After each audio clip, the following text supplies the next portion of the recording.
Hey yo, it is Guido coming at you with another interview, and this time a special treat. We've got KRZYBooP from WGNA has come by to talk to us about World of Tanks and other various things. Say hello, KRZYBooP. Hello, everybody. I'm KRZYBooP. Right on. Hopefully everyone's doing fine, staying hunkered down, staying safe, and all that stuff. You can see that KRZYBooP is certainly not in the office. Yes. You you can see his lovely kitchen back there, working from home, huh? So how is that? Have you liked that? Is it good, bad, indifferent? What do you think? I miss seeing people that I work with every day, so that's what I miss the most. But yeah, it's pretty nice. I have a very vocal cat. He doesn't like me, and he's sleeping right now. Well, good. I don't want him to attack you in the middle of the interview. Why do you have a cat that doesn't like you? Don't all cats don't like you? Isn't that a thing? That's what I was going to follow up with Cats that. don't like that? That's right. So if it wakes up and comes flying into the scene and grabs your head, we'll know what happened. Oh, he'll just meow at me for no reason. Just like, why are you in my house? Get out of my house. I'm in his spot, I guess. Yeah, the cats are probably irritated that we're hanging out in the houses so much these days, man. Absolutely. So I just learned something cool about you. I just didn't realize that KRZYBooP is a veteran, a U.S. Army vet, man. And you worked on, I know we're starting to talk about tanks, but you worked on Apaches. Did you like it? Yes, I did. I loved it. Yeah. I love fixing Apaches. That's a I cool. was aiming to be a pilot myself, but the Army said no. So I was like, all right, fine, I'm leaving. Fine, I'm leaving. Yeah. So you got out of the Army, and now you're doing the WGNA thing. How did that kind of happen? What was the path to? Oh, that's a long story. I went to art school at Full Sail University Okay. into video games, in the video game art, 'cause that's what I wanted to do. And then I worked at Disney World for a while, trying to get into their animation program that way. They didn't care about that, so then I moved out to California with some friends, and then I got a job at WGNA in support. And then they closed down the branch at California, and I got a chance to work on the community team. So I was like, yes, I will. Well, that's cool. So you're on the community team, but you're a trained artist, digital artist, I'm assuming, Yeah. kind of thing. So what do you do? What do you do at WGNA? So all of the cool banners and some of the cards, the code cards that are created, I do that stuff. Even some T-shirts I help design. Very cool. Very cool. All right. So what is your job title exactly? Community coordinator. Community. Okay, so you're one of the various community coordinators that are working with under Cabbage. Yeah. Is it under Cabbage? I don't know if that's. Yes. We're all under him. He's the community manager. That doesn't sound right though. Hey, so we talked about it a little bit. How has the pandemic? You discussed how you didn't like seeing people, but do you think like you're a little bit more efficient from home? Are you getting more done? How's it changed Yeah. things? It definitely makes you work harder because you don't want to be known as slacking off at home. But there are times where you can just get up and go do something and then come right back into work. So that's really nice to do. Yeah, that's the one thing I have liked about the things that I can do from home. Like you said, you can knock out an hour or two and then get up and do something and then come back to it. And if you need to go 6 to 8, you can do that, PM or whatever. I think it's easy maybe to work too hard a little bit sometimes. If you just turn it into constant work. Yeah, they try to tell us that, to be wary of that, be mindful of how much you're working, and try not to overdo it, but also don't underdo it. Yeah, So, yeah, absolutely. All right, so how did you come to computer gaming? Have you always been a gaming guy, or is this your only game? I've always been a gamer, dude. Ever since growing up, I'm one of those millennial people. So I grew up around video games. When the Game Boy came out, I had the first Game Boy. I still do. And then just all through growing up, it was me and my friends video gaming. So what's your favorite genre, type of video game? My favorite genre has to be action RPG. Okay, yeah. So light on the RPG, heavy on the action kind of idea? Yeah, I like being able to respond to things and react to stuff. Yeah. The same type of RPG element. some of my favorites are Borderlands, Guild Wars 2, Monster Hunter World, all that fun stuff. I played the fool out of Guild Wars, the first one. I played the fool out of that thing when it came out. What was it now, 15 years ago or whatever it's been? Yeah. Yeah, that was it was very interesting then because it was kind of a new thing. It was a different take on that MMO kind of idea. It was everything opposite of World of Warcraft, Mm-hmm. because that's where the creators came from. They came from World of Warcraft roots and was like, we're going to do our own thing, and it's going to be the exact opposite. So the level cap was super low. The game started at level 20. You could mix and match classes, which was cool, but it turned out to be a balancing nightmare for their PvP. So Yeah. they pretty much axed everything about that when they went into Guild Wars 2. Yeah, the PvP was a little rough because it was hard to. There were very definite builds and things that Hard to worked. beat a monk warrior. Yeah, absolutely.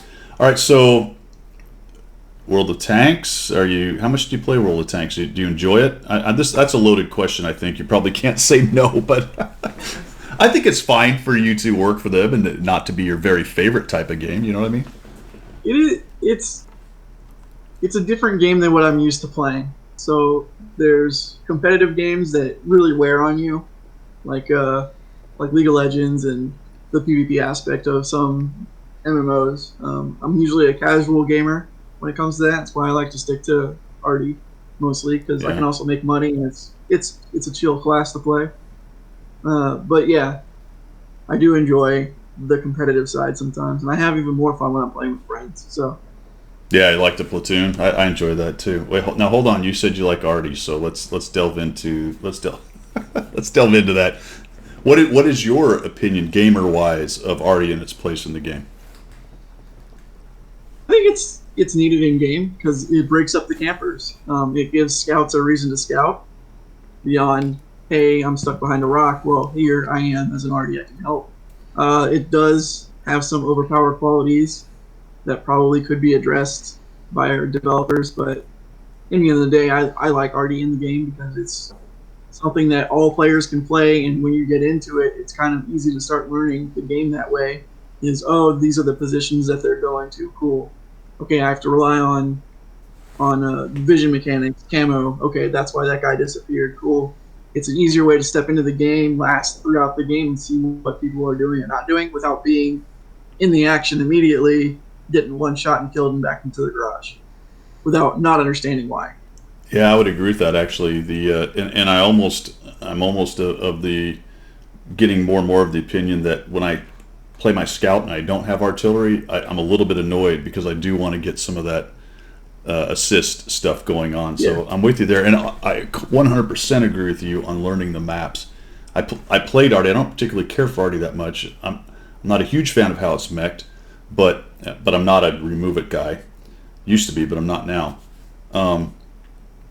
But yeah, I think I've come a long ways on the way I look at Arty and its place in the game. So that's pretty cool. So what's your claim to fame in Arty?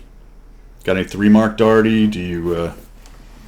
I haven't 3-marked anything, sadly. I did play the left so much that Cabbage banned me from it for all of last year because I had about 3,000 games of World of Tanks, and about 1,500 of them were Arty at the time, and it was all left. So he was like, "Yeah, you're not allowed to play that tank." And so for all of 2019, I was not playing the left.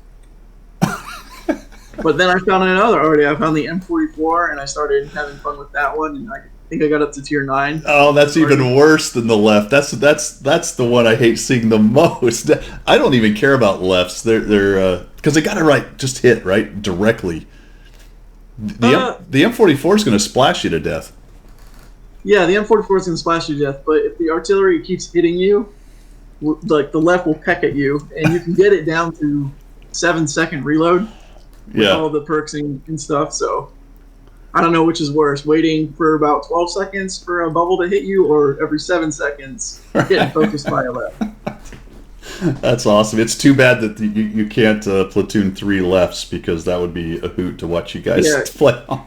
you used to be able to, and they took that ability away for that reason. The left is really overpowered when it's top tier, But if it goes up against a tier 7, you're not doing much as left. You're maybe taking out their tracks.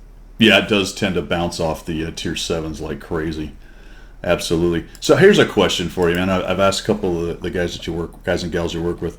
When you're at work, which you're not now, but when you're in the office and it's getting late in the day and that stream is coming up, do you ever find yourself going, "Oh man, I have to go stream"? No, I love streaming. No kidding. Yeah. I enjoy streaming with the community. That's awesome, man. Good. That's awesome. I get a lot of reactions. You seem to have a lot of fun. The streams I've watched with you guys, you, Cabbage, Domo, everybody, I've never seen anyone really get in a bad mood, even though the chat should probably put you sometimes in a bad mood. We're all used to it. Have you been to the forums? Everybody's pretty negative on there. That's true. I have tried to help you guys with that a little bit myself, but yeah, absolutely. So what's your favorite conspiracy?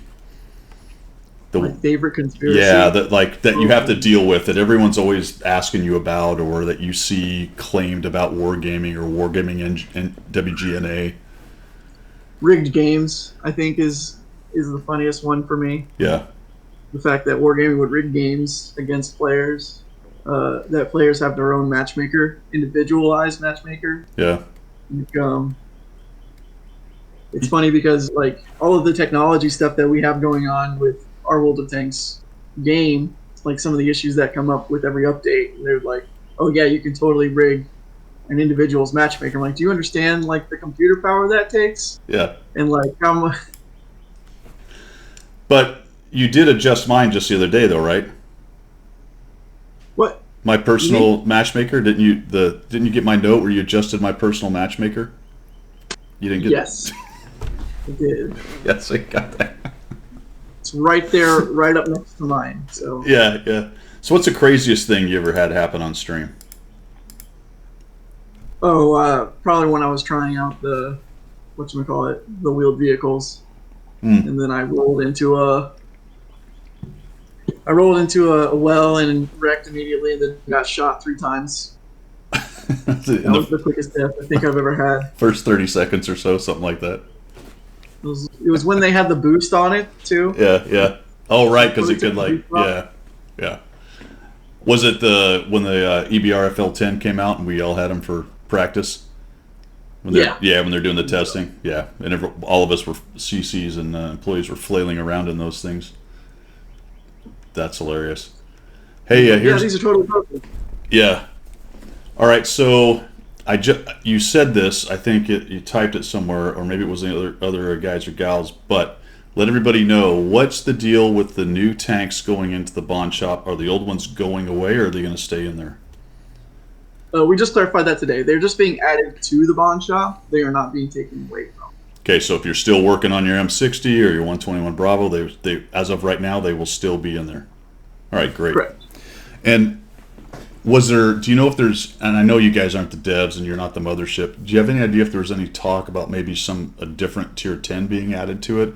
Or have they specifically come out and said, no, we're not going to do any more of the reward tier 10s in the bond shop? Or is there any essay on that? They haven't informed us of that, sorry. Okay. All right. Jeez, okay. They don't tell us much. Well, they should, man. They should. All right, Yeah. let's go down the top 10 list here, portion of it anyway. Anonymizer. What do you think of that? I think it's good. It definitely answers a question of, are we listening to our players? Because some of our players have noticed a change where the anonymizer is active compared to not. Yeah. I don't use it because I'm already a WGA person. I'm already used to the target. It's okay. Yeah, that's kind of the way I look at it. So, as far as the company goes, it's a success. So I don't know if it's a success for the company, but right. Our players seem to like it. So Yeah. our players like it, then yeah, we're all happy for it because we want our players happy at the end of the day. Yeah, that's true. What about wheeled tanks? We just touched on that. How do you think that's going? And they're getting nerfed supposedly. Yeah. What are your thoughts? They received a nerf already. There could be more coming. I haven't been told. That's just me speculating because of some problems. And then other things with the wheel tanks, I think, are misconceptions about. how the wheel tanks actually work. So like the wheels on the wheel tank work like tracks pretty much, with a couple of caveats. So that's why they don't receive damage in the same way. Like they Right. receive damage like they would a light tank, but they're just individualized.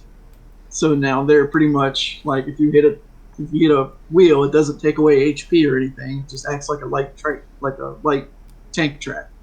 Right. So when that's 80% of the vehicle, it's difficult to take it out, Yeah. especially when you have the two the large repair kit and the small repair kit. So then you can just quickly fix your tracks and keep going without having anybody stopping you. Right. So that's one issue. The other one is I think it has auto aim, and I don't know if you've ever tried to auto aim, like lock onto a tank and fire at it, but it's not that great Yeah. for most tanks, and it's the same situation for the wheel tanks. The only difference is the wheel tanks are close when they do it, and the closer you are, the better it is at hitting you. And if they load in HE, then yeah, they're going to whittle you down because they're whizzing around you. So that's like Yeah. the big issue. I think And, I think it's the accuracy that most people have an issue with. More. Because like I've point blanked a TD and with my 277, and I bounced on it. And I was like, what? How? Yeah. And I auto locked it. So Yeah. Because you it's want to gonna, actually. yeah, it's going to centroid, so God knows what it's going to actually hit right there. What about skill-based matchmaking? What are your thoughts on that one? Well, we have that running right now with the rank battles, right? Yeah. It's like that's our answer to skill-based matchmaking is we do a ranked mode Yeah. for players to have that matchmaker for them. As far as part of random battles, no, because it's random. Like, that's Yeah. what random battles are for. Yeah. They're meant to be there for skill building. What do you think of the new rank battles changes in the upcoming? I think it starts on the 13th. I want to say. I think it's a good move considering they took out a lot of the reward vehicles, so Right. they're changing the meta for that reason. They're making it to where reward vehicles are not going to run the rank battle meta. All the tanks that are in the game are going to be available, so like you can just get them normally. They're able to be played in ranked, so that's a definite change and something I think was a pain point for a lot of people playing ranked, and they wouldn't play because they're just going to go up against the 279E and get destroyed. So why bother? Yeah, that and the chieftain. I think that's a great move. Actually, it'd be interesting to see what happens. What becomes the meta? I mean, I think everybody has a couple ideas. I think super conquerors are going to be kind of all over the place. And Yeah. a couple. We're going to come back to the Super Conk. The EBR is going to be there. EBR Um, object 140, I think, or 430. Sorry, yeah, 430U. is going to Yeah. be there. But I mean, they've kind of addressed it. But I think the big thing is everybody's waiting for is the ammo rebalance, Yeah. which is taking some time because any small change to ammo is either a giant buff or a giant nerf to whatever tank relies on whatever ammo. Yeah. So it's taking a long time because that affects the entire game. That's going to have secondary and tertiary effects, not just for specific tanks and making them overpowered or underpowered or whatever, but just the whole game. They did it. Yeah, they did it in the common test already once, and just that one change buffed heavy tanks across the board and made them ridiculous to deal with. Yeah. Do you have any essay on what they're thinking about? I haven't heard anything from them. I know they're working on it, but there's been no clue on what they're They've been thinking. working on it. They want, from what I've speculated so far, they've just been dealing with wanting specific ammo types to do specific things. They kind of want to stick to that whole standard shells do more damage, special rounds have a chance higher penetration rate, and that kind of balancing it out that way. Yeah. So you're not specifically paying for additional damage, you're paying for the more ability to penetrate more often. Yeah. I've always felt like they should just decrease the penetration on a lot of the gold rounds and then look at increasing some of the regular, just so the advantage is not so wildly different. It's interesting, because some of the heat rounds have these crazy higher pen rates, and then you have some tanks with APCR that have a very small buff. It's all over the place. It's hard to balance like that. You've got so many tanks in the game. Yeah, and then the velocity, the fact that the way the mechanics work for every round is there's shell velocity involved. There's how much it arcs that they can play with. So it's all very like tweak one thing and then how does that affect everything else that we just threw in. Yeah, absolutely. So lately, as a CC, we end up getting a lot of or access to a lot of the content, like premium tanks. Last year, premium tanks were coming out like every 2 weeks. It seemed like it wasn't really that, but there were often. This year, it's been a lot slower. Has that been a conscious decision by the company? I have no idea. Yeah, yeah. I do know that they've come out with a lot of super test tanks, most of which have been either revolved around like rewards, like the 1B, Concept 1B, the one that's for the ranked battle reward. That was a super test tank that was released a long time ago that they've just decided not to sell. They just decided that it's a reward tank. So Right. there are lots of tanks coming around in the super test. If you pay attention to that thread, they're doing an entire medium line for, I think, Czechoslovakia. I think it's either that or Poland. I forget. Yeah. But yeah, it's one of the. Yeah. So there's a whole medium line coming out for that. Yeah, it's kind of a Russian-inspired line for one. I think it's Poland, as I recall. I think that's pretty cool. The 1B. You know what? The other thing I liked quite a bit, and you can send this back. Not that anyone cares what Guido thinks, but having access in ranked battles to the 50T, I thought was a great idea for bonds. Tying that in. Yeah, the Kampfpanzerwagen deal, which was something you had to do another mode for. What was that reward for? Frontline? It was last year's ranked, I believe. Last year's, okay, there you go. Last year's ranked. And yeah, it costs bonds, but having access, I mean, that's the cool, to me, that's the coolest thing they did with the new ranked battles is allowed you to get a different tank where you probably don't have to work as hard to get the 1B, and you are going to pay bonds for it, but at least the access is there. I thought that was a great idea. I'd love to see more stuff like that from them. That'd be cool. Well, they tried to do that when they released the IS-3A in Christmas loot boxes. They didn't immediately sell it, but they did eventually sell it. They just like to have that period of, hey, we got it through a Christmas event. Yeah. We were able to have it first, that kind of thing, before they went ahead and sold it. So I appreciate Wargaming for that. I remember the IS-3A because it destroyed the game. Yeah. Until double barrel tanks came out, right? Yes, and then it was destroyed again. It took the destroyed game and destroyed it again.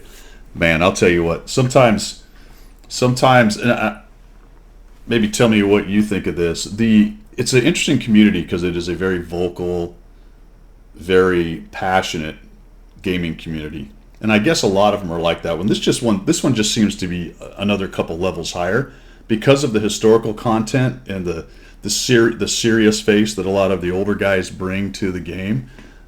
It's really interesting, and that the whole IS-3 thing, it's going to destroy the game. You know what I'm saying? Is that hard to deal with as a WGNA guy? Yeah, we definitely respect our players for being passionate about the historical accuracy of the game, but then we also have to point to it's still a game, and as much as you would love the King Tiger to just trounce on everything, we can't have that because it's a game and we want it to some sort of way to be balanced. Yes, Russian tanks are hold down nightmares, but they can still be dealt with by Artie, but no one wants to play Artie and deal with them that way. So that's another thing I like to point out. Is like everything's green from above. No problem sending people from above. Yeah, yeah. I just put out a video. I actually one-shot 2 Sturves for 1,000 points each. Dang. Yeah, so I was stopping camping. I actually stopped camping. It was great. It was fantastic. What other games do you like, KRZYBooP? What are you playing right now? What's KRZYBoop's game list look like? Consistently, it's going to be Borderlands 3. I love space shooters, sci-fi shooters, and that one has a really good storyline. Guild Wars 2, Monster Hunter World. Those are my current 3 that I go to, and World of Tanks, of course. And World of Tanks. You do any of the VR stuff? No, it makes me sick. You said you wanted to be a pilot. There's a difference. Yeah, there is. I think there's a difference Yep. between me being a pilot and me being a pilot in VR, where I'm not moving. I know it messes. It really messes with the head, doesn't it? I think I played Elite Dangerous in VR, and I locked my head in one position and just refused to look around because I felt it coming on, and I was like, no, I'm not going to do it. I'm not going to fall for this. Whatever's in front of me is in front of me, and that's how I'm going to deal with this. I was doing the demo for the Oculus, and it's got several different things. One of them is this dinosaur that comes at you, and of course that thing is, and that's crazy. It was a visceral experience. It was really weird. That and the clown. Did you do the clown one? Oh, is there a scary clown? Yeah, there's a circus one, and they're juggling things, and there's like a contortionist in front of you, and then you turn around, and then there's like Nightmare Clown in your face. Oh no nightmare clowns for me. No. that one got me. All right, so go ahead. Super Hot. I have seen that. Is that good? Yeah, that one's fun. That's a shooter of some kind, right? Time goes forward every time you move, but if you hold still, time is stopped, so you can kind of react to stuff. Oh, okay. I see how that works. I kind of wondered because it was talking about that whole time shift thing that you could do with it. I think it's like you're in the Matrix. Yeah, that's really cool. That is really cool. I think